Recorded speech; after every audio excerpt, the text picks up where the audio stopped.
Sticking in the association here, Luka had quite the night. It was his third 60-point game of his career, the first game in a 2022 win over the Knicks when he delivered the Mavericks their first 60-point performance in franchise history. Fast forward to 2024, Doncic went for 73 points on 76% shooting in a victory at the Hawks.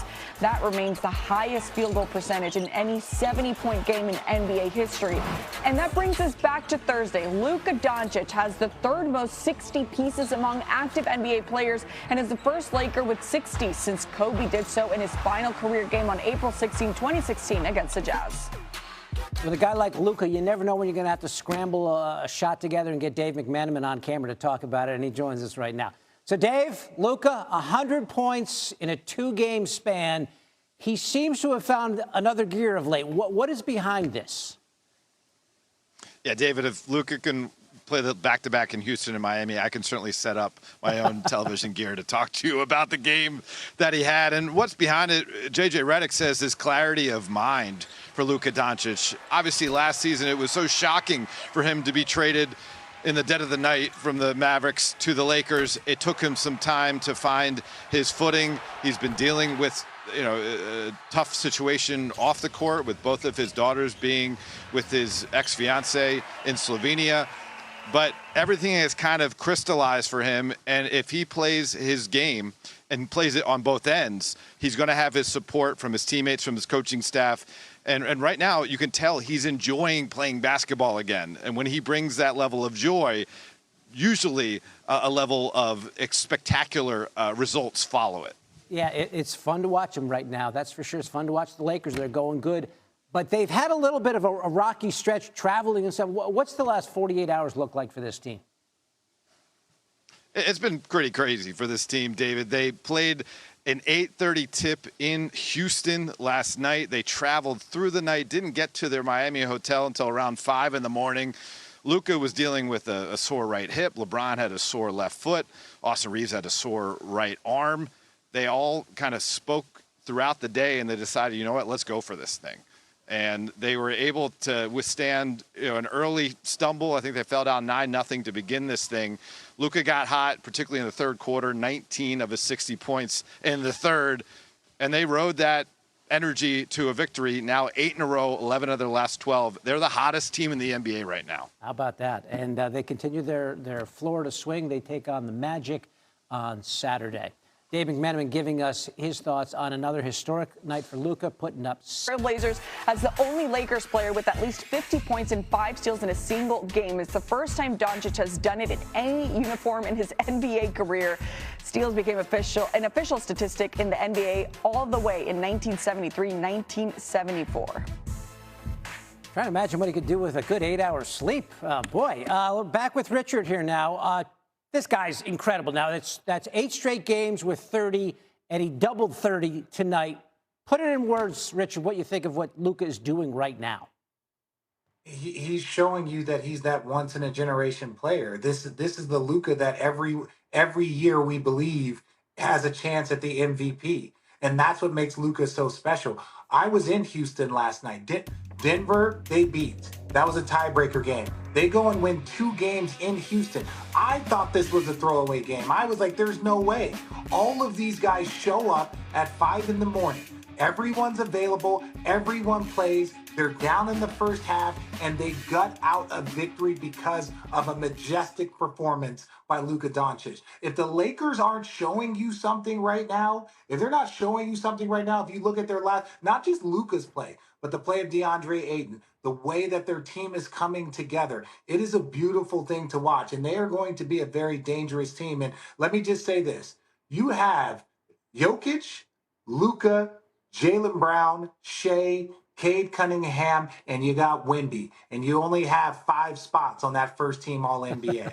That's going to be tough. That is a competitive battle to get into those final 5. My math's not great, but he had 40 last night and 60 tonight. So I think that's 100 points, Richard. That's a pretty good 24 hours. I went to Arizona, and I know that that's 100 points.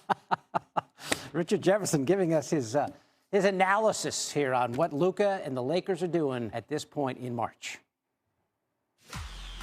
What about the Spurs? They had a chance to clinch a playoff berth with a win tonight against the Suns. Let's get there.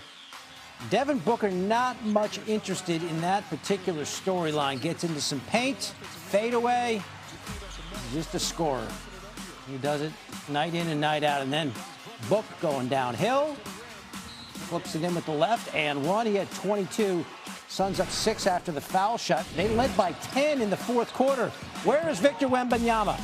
There he is, about 10 feet up. Just dropping it into the cup with the left hand, pretty. And then you saw him inside. How about some outside? Spurs cut it to 4. Suns come back. Booker finds Jordan Goodwin. Who is that masked man? Puts the Suns up by 5. Spurs come right back down. De'Aaron Fox. A little hezzy off the window. It's a 2-point game. 9 seconds left. Spurs down 1. Wembanyama gets a little opening, rises up. Oh, that was pure. Wembanyama, 34 points, 12 rebounds, and the game winner. And that clinches the playoff berth. Bang that drum, Victor. All right. We forgot about the NCAA tournament, and it came roaring out of the blocks day one. VCU, North Carolina. Tar Heels led by 19 in half two. Jaron Stevenson puts them up 14 with 7 to go. But Nick Lewis and the Rams roaring back. And then Lewis gets it to Terrence Hill Jr. way outside. VCU cutting into the gap. They're down to 2 now. Hill, last seconds, got to have it. He does. And this game goes overtime in OT. Hill had 34 off the bench. He ties it in regulation and then wins it with that one in overtime. VCU a bonkers rally down 19 in half two. The Rams come all the way back. What a nice scene there. There's Phil Martelli, the old St. Joe's coach, hugging his son Phil Martelli Jr., the VCU coach. Tar Heels now 48-2 in NCAA tournament games after holding a double-digit halftime lead. And 19 points, historic for both programs, as VCU pulls its largest comeback win in at least the last 15 seasons, and UNC suffers its largest blown lead in at least the last 15 seasons. Hubert Davis met the media after a brutal loss. Hubert, it's obviously 2 straight years of going out in the round of 64, which is not where Carolina expects to be. Do you think that there is something inherently missing, an ingredient, or is it just fluky things that happen in March and it doesn't necessarily speak to anything larger than that? Yeah, I mean, that's a big thinking question, and I apologize. I'm just not there right now. Just really sad that we're not continuing to play and to move forward, because I have loved and enjoyed this team.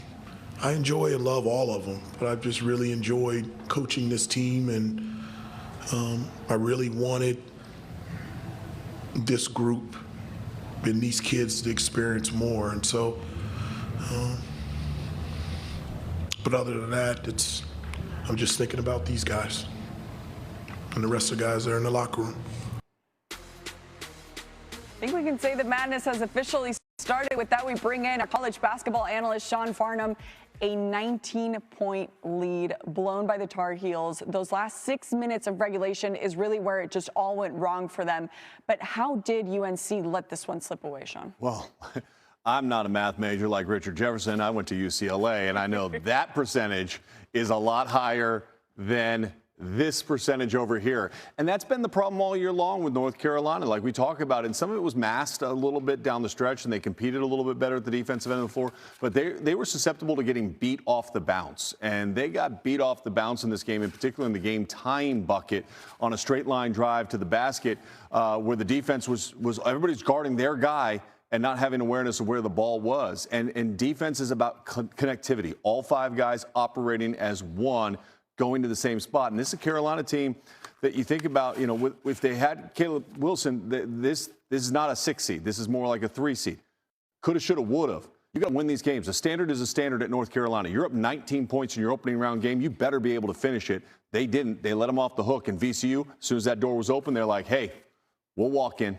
Yeah, and they definitely did. Those 34 points from Hill Jr. He also had that 3-point go-ahead. 47 second-half points given up by Carolina. I'm not great at math either, but I don't think that's ideal, especially in March Madness. Sean, we're just going to start with you two. Stick around. Thanks. Because we got to get into some more madness. 11 seed Texas versus 6 seed BYU, and what a way to get things started there with A.J. Dubonsa.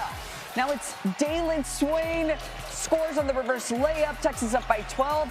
Matas Bukatitis gets his own miss, puts it in plus the foul. Jordan Pope in the open corner knocks down the 3. Dubonsa had 35 points, 10 rebounds, and Texas goes on to win a 79-71. Bukatitis himself